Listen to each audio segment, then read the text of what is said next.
This is Henos' Sport, bringing you that heat and that fire. All right, y'all, we're going to revisit this thing, man.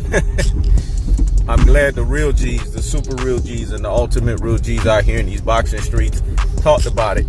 Terrence Crawford is ducking Kell Brook.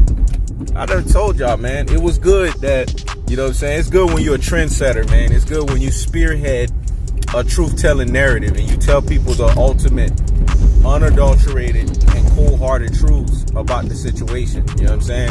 That's what I did, man. I told folks the truth of the fact of the matter of the situation, and I let folks know what time it was when I told them about Terrence Crawford is ducking Special K.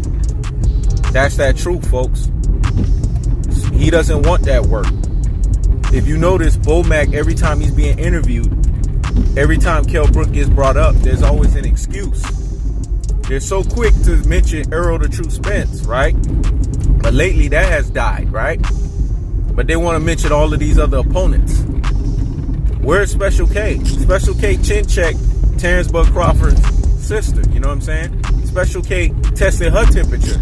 She had to deal with the fire of Kell Brook.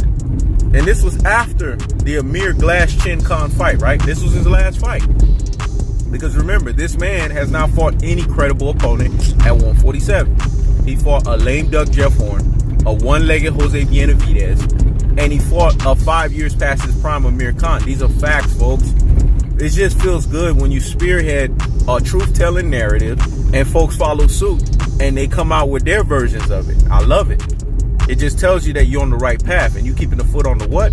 On the next. You keeping the foot on the what? On the next. And you're also bringing that what? That heat and that fire. That's right, man. I'm Henos in Sport, dog. I done told you. Sun Tzu, a.k.a. Art of War. 7 steps ahead of the game, man. So the truth of the fact of the matter is this, and it's real simple, folks. Hear me and hear me well. Terrence Crawford don't want that work from Kell Brook because he knows Kell Brook will be a true litmus test for him at 147. It will expose him. The reason why him and Bomac don't want that fight is because they know if Kell Brook puts Terrence Crawford in a precarious situation, which means a arduous, which means a hard, which means in an obstacle, a pickle basically, it's going to expose him for that Errol the True Spence fight. That means that everyone will know right then and there. Even these Terrence Crawford fanboy man crushers that down. I ain't gonna lie, dog. If he can't get past Bud, if he can't get past Kell Brook, how the hell he gonna get past Errol the True Spence? Because they know Terrence Crawford will be exposed for being too light on his ass. I told you guys, he's barely 147, dog. How can a dude like that, that's not credible at 147, based on his resume at 147, be able to go the likes of against Errol the True Spence? I mean, and then you got Timothy Knothead ass Bradley. We're gonna talk about Bullet Head, man, for a second. This dude had the nerve to say Errol the True Spence needs to fight Bud 3 times. You don't know what Mayweather saying, though? You beat their ass up definitively, and then there's no rematch. Let me say it again. You beat their ass up definitively, and there's no rematch. So why does Errol the True Spence need to fight Bud 3 times once he bulldozes his ass definitively? Because that's what's going to happen in that fight. Like he told him when they met up. You too light on your ass. I will straight up stop your ass. Let me say it again. You too light on your ass. I will straight up stop your ass. So if Errol the True Spence going to stop him and bulldoze him, why they need to fucking fight 3 times? See, this is the stuff with Bullet Head, a.k.a. Knothead Bradley. This is the issue with him. He says dodo head stuff. And, you know, these ultra fanboys, I done told you, they jump from one narrative to the next. Now they jumping on the Sean Constipated Porter narrative. They were on the Mikey Garcia, a.k.a. Beat My Face In, a.k.a. Human Pinata narrative. You know what I'm saying? Errol the True Spence is in a pickle. Damned if he do and damned if he don't.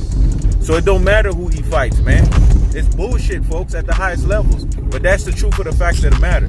They want this guy to fight any and every comer that comes his way. But it's bullshit, folks. Fucking bullshit. So the truth of the fact of the matter is this, man. Errol the True Spence is going to bulldoze Terrence Crawford when they fight. And Terrence Crawford needs to stop the ducking narrative. He needs to stop it. Stop that bullshit. Because it doesn't make any sense. It's nonsensical. And it's ridiculous at its truest and most properest levels. Because why are you fighting Green Machine, man? Who the hell is that, folks? Green Machine. Let me say that again. Green Machine. That's who he's fighting December 14th. Not Special K. A guy who's a credible opponent that he should fight. A guy that will really test him and test the fire and test the waters to show us that now, okay, Bud's not fighting an opponent that he could definitively beat. He's actually being in there with somebody that he really is going to get tested with. That's what we want to see as boxing fans, folks. Not this bullshit narrative. We want to see that. And when we see that and when we get that, that is when the truest and most properest levels is going to be put out there on Jump Street. But we ain't getting that.